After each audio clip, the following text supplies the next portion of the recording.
नमस्कार दर्शकों, planet 9 astro के इस एपिसोड में आपका स्वागत है। मैं हूं मेघना शर्मा। मेरे साथ मौजूद है जाने माने ज्योतिषाचार्य श्री विद्यानंद वाचस्पति जी। आपका स्वागत है पंडित जी। नमस्कार। नमस्कार, आपके दर्शकों को भी नमस्कार। पंडित जी, ज्योतिष को लेकर मन में कई प्रश्न उठते हैं।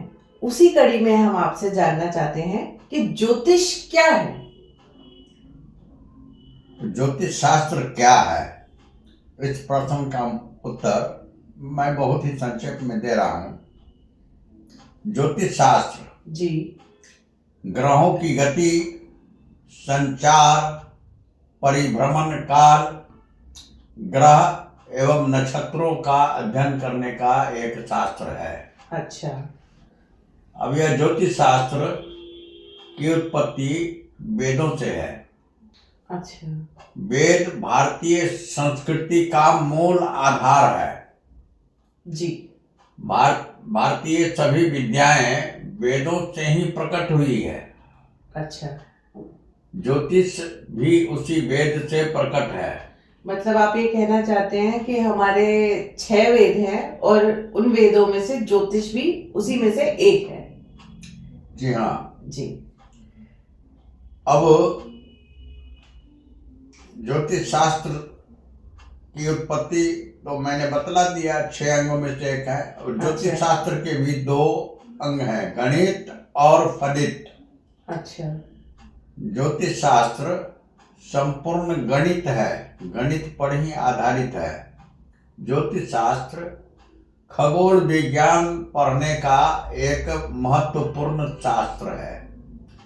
इसे संपूर्ण ब्रह्मांड में कहाँ कौन से ग्रह हैं, अच्छा। उनका क्या गुण और धर्म है, क्या रूप और रंग है, उन ग्रहों का क्या स्वभाव है, अच्छा।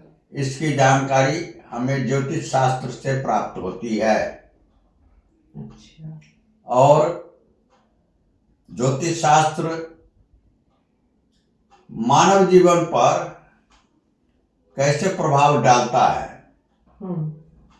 और ज्योतिष शास्त्र की आवश्यकता मनुष्य को ही क्यों है। तो मनुष्य को ज्योतिष शास्त्र की आवश्यकता इसलिए है, संपूर्ण ब्रह्मांड में जितने भी पदार्थ हैं, जी जी, सभी में चेतना, प्राण शक्ति और गुरुत्वाकर्षण शक्ति है। अच्छा। और मनुष्य में एक विशेष शक्ति है, बुद्धिमत्ता। अच्छा। बुद्धिजीवी प्राणी होता है मनुष्य। मनुष्य बुद्धिजीवी प्राणी है, इसलिए इसे अपने भविष्य की चिंता होती है।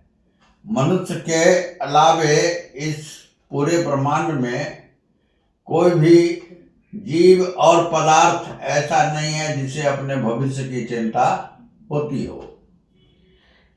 तो अभी अपना भविष्य जानने की इच्छा जो होती है जी, इसलिए मनुष्य को ज्योतिष शास्त्र की आवश्यकता होती है। मतलब मनुष्य एक बुद्धिजीवी प्राणी है, उसके जीवन में क्या होने वाला होता है उसके अंदर उसको जानने की जिज्ञासा होती है। इस कड़ी को आगे बढ़ाते हुए मैं आपसे पूछना चाहूंगी कि ज्योतिष का मनुष्य जीवन में क्या लाभ है। मतलब ज्योतिष से हम अपने जीवन में क्या लाभ ले सकते। ग्रहों नक्षत्रों के अध्ययन कर यह पता लगाया जा सकता है कि किसी भी मनुष्य के जीवन में आगे भविष्य में क्या अच्छा या बुरा प्रभाव पड़ने वाला है। अच्छा, मतलब आप जन्मपत्री से हमारी पता चल जाता है। अब आप यह जान लीजिए कि जन्मपत्री में 12 खाने होते हैं। अच्छा। ये 12 भाव हैं और 12 राशियां हैं। अच्छा। ये 12 राशियां इन्हीं 9 ग्रहों और 27 नक्षत्रों के द्वारा प्रतिपादित हैं। अच्छा, जैसे आप पंडित जी पहले कह रहे थे गणित, अब जब आप संख्याओं के बारे में बता रहे हैं, 12 राशियां, 12 खाने, 27 नक्षत्र, तो ये भी गणित के ही उसमें आ गया। जी हाँ। अच्छा। अब क्या मैं गणित पर जाऊं तो फिर बहुत लंबा समय लग जाएगा।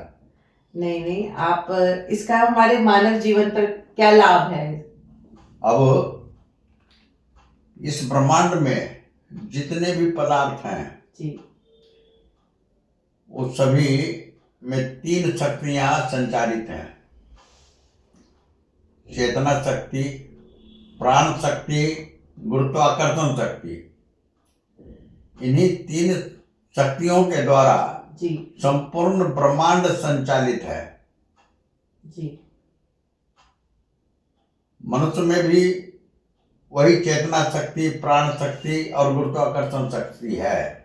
लेकिन मैंने आपको बताया ज्योतिष की आवश्यकता केवल मनुष्य को इसलिए है कि यह बुद्धिजीवी प्राणी है, अपने भविष्य को जानना चाहता है। जी जी जी अब इन शक्ति हमारे प्राचीन काल के ऋषि मुनियों ने अपने शोध एवं अंतर ज्ञान के द्वारा यह जानने का पूर्ण प्रयास किया कि सूर्य का प्रकाश, चंद्रमा की धवल रोशनी, अंधेरी रात में टिमटिमाते तारे, जी जी आखिर इसका रहस्य क्या है? ये ज्योतिष जो है हमारे बहुत पूर्व काल से ऋषि मुनियों के से चली आ रही है। तो इसमें मैं आपसे जानना चाहूंगी कि ज्योतिष से हम अपने जन्म पत्री को बदल सकते हैं या आने वाले कोई खराब चीज को बिल्कुल बदल सकते हैं, और हमारे भाग्य में इससे क्या वृद्धि हो सकती है? देखिए, इसको बदल सकते हैं, जी पूर्ण रूप से इसको समाप्त नहीं कर सकते। जी जी जैसे उदाहरण के लिए बैसाख की चिलचिलाती धूप में चलते हैं तो बहुत चिलमिला के लगता है, जी जी लेकिन छाता लगा लेते हैं तो चिलमिलाहट खत्म हो जाती है। जी मतलब लेकिन गर्मी लगना नहीं बंद होता। बाहर गर्मी तो उतनी ही रहती है, हाँ। पर हमारे छाता लगाने से हमें कम लगती है। तो उपाय करने से वह चिलमिलाहट, वो बेचैनी दूर हो जाती है। अच्छा, लेकिन कर्म का फल तो भोगना ही पड़ता है। जी उपाय हम करते हैं जी तो उतनी दुष्कर अवस्था में नहीं भोगना पड़ता है, कुछ कम भोगना पड़ता है, समाप्त नहीं कर सकते हैं। तभी हमारे बूढ़े बुजुर्ग ऐसा कहते हैं कि कर्म जो भी काम करो देख के करो और किसी का बुरा नहीं करो। हाँ, तो तुलसीदास जी ने भी कहा है, कर्म प्रधान विश्व करी राखा। कर्म प्रधान होता है। पंडित जी, अभी आपने बताया कि जन्म कुंडली देखने से हमें पता चलता है अच्छे और बुरे ग्रहों का प्रभाव। तो इसका हमारे जीवन में क्या लाभ है? मतलब इससे हम जन्म पत्री और गोचर पत्री, इसमें क्या फर्क होता है? अच्छा, जन्म कुंडली जो होती है ना जी, that is ultrasound of life. अच्छा अच्छा पूरे जिंदगी का अल्ट्रासाउंड है, एक्सरे है। अच्छा जैसे डॉक्टर अल्ट्रासाउंड एक्सरे देख के यह समझ जी। जाता है कि इस व्यक्ति के शरीर में कौन सा रोग कहाँ पर है।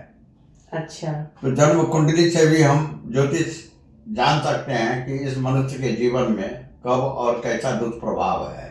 अच्छा अच्छे प्रभाव की तो कोई गणना ही नहीं करता। हाँ, दुष्प्रभाव जब दुखी होते हैं ज्यादातर तभी पत्री तो दिखाते हैं। जन्म कुंडली से हमें इन सब बातों का ज्ञान प्राप्त होता है। यह जीवन का एक्सरे है, अल्ट्रासाउंड है। जी, अब आपने कहा कि गोचर, जी गोचर कुंडली, गोचर कुंडली छोटे कालखंडों के लिए होता है। जी अब शनि ग्रह का हमारे जीवन पर क्या प्रभाव पड़ रहा है? तो शनि ग्रह जी 2.5 वर्ष में एक राशि पार करते हैं।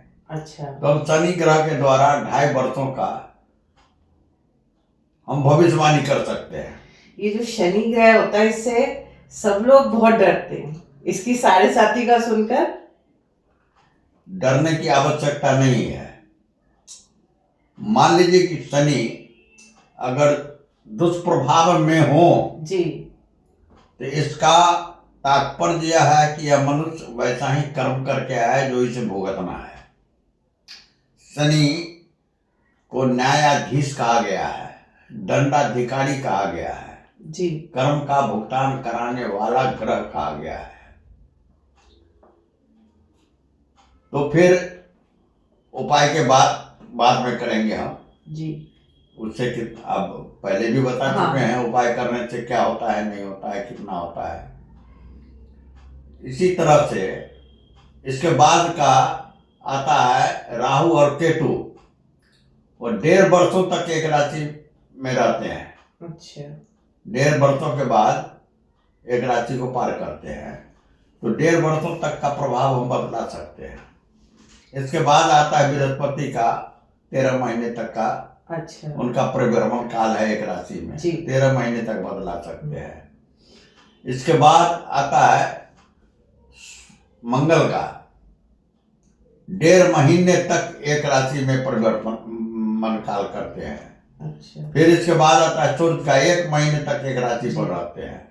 तो इसी तरह से सभी ग्रहों का अलग अलग हाँ, मतलब आप ये कह रहे हैं कि सभी ग्रह का समय अलग अलग होता है। हाँ, और उस हिसाब से वो गोचर करते हैं, वही जीवन में आम मनुष्य को प्रभावित करते हैं। हाँ, उतना ही देर के लिए हम भविष्यवाणी कर सकते हैं। अच्छा, जितने काल तक वो उस राशि में रहेंगे, अच्छा, उतने काल तक फिर उस राशि का हम भविष्यवाणी कर सकते हैं। लेकिन इस बीच में और भी ग्रह तो निकल के उनके साथ होंगे, निकल जाएंगे, कौन कौन से ग्रह पर दृष्टि होगी, तो फिर उसमें इस बीच में चेंज होता रहेगा, कुछ ना कुछ बदलाव होता रहेगा।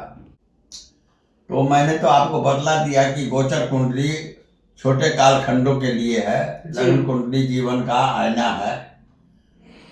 अब गोचर कुंडली में माना किसी ग्रह का हम भविष्यवाणी कर रहे हैं किसी ग्रह के द्वारा, तो यदि इस भविष्यवाणी में अच्छा फल दे रहा हो तो हमें लग्न कुंडली में भी देखना पड़ेगा कि वह ग्रह लग्न कुंडली में अच्छे स्थिति में है या नहीं। जी, अच्छे स्थिति में है तो अच्छा फल ही रहेगा। जी, अगर बुरे स्थिति में है तो जो हम अच्छा बतला रहे हैं उसमें कमी आ जाएगी। अच्छा, अच्छा, तो गोचर कुंडली देखने के साथ साथ लग्न कुंडली भी देखना आवश्यक है।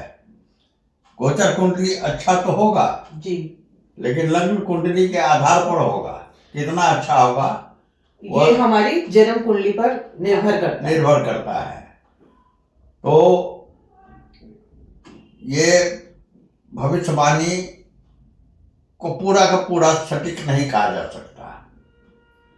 अगर पूर्ण सटीक जानकारी चाहिए तो इसके लिए लग्न कुंडली भी देखना आवश्यक है जी। और गोचर कुंडली से छोटे कालखंडों के लिए हो सकता है, लेकिन लग्न कुंडली पूरे जीवन का आईना है। महादशा और अंतर्दशा के आधार पर उसका फल कहा जा सकता है। माना कि गोचर कुंडली में अच्छा फल हम बतला रहे हैं, हाँ। 2 बातों पर निर्भर करता है कि जिन ग्रहों के बारे में हम बतला रहे हैं उसका महादशा या अंतर्दशा चल रहा है कि नहीं। अच्छा। अगर नहीं चल रहा है तो फिर वो नहीं मिलने वाला है। और इसके बाद लग्न कुंडली में उस ग्रह की क्या स्थिति है यह भी देखना पड़ेगा, तब जाकर के कहीं पूर्णता होगी। बिना लग्न कुंडली की पूर्णता नहीं होगी। जी, आपने जो अपना कीमती समय दिया और हमारे प्रश्नों का उत्तर दिया उसके लिए आपका बहुत बहुत धन्यवाद। दर्शकों, आपको यह वीडियो पसंद आया तो इसे लाइक करें और चैनल को सब्सक्राइब करें। यदि आप पंडित जी द्वारा जन्म पत्रिका विश्लेषण करवाना चाहते हैं तो नीचे दिए गए हुए नंबर पर संपर्क करें। धन्यवाद। नमस्कार।